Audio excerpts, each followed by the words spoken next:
अस्सलामुअलैकुम वरहमतुल्लाह बरकातहू। चढ़ते पंजाब वालियां नूं सत श्री अकाल ते लहंदे पंजाब वालियां नूं अस्सलाम अलैकुम जी। साडा दरियाए सतलुज हैड सलमान की तहसील हासलपुर इत्थे जी पानी जिहड़ा ना बहुत ज़्यादा आ गया। तो यह तुसीं देख सकते हो कि सैलाब की सूरत हाल है जी, और पानी दे विच मुसलसल इजाफा हो रहा।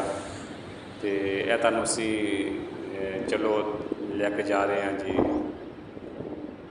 जिहड़ा पुल वा इस पुल के उपर।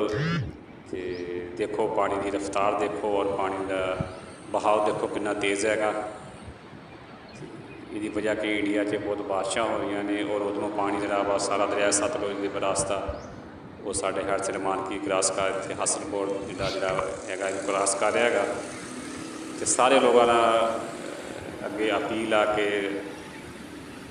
जिहड़े तुसीं बिल्कुल एहतियात करो और हैड उत्ते जाण दा जिहड़ा ना वो गुरेज करो। तो अपने बच्चों को भी मना करो कि इस सूरत हाल दे विच वो ये मकामात का विजिट ना करें।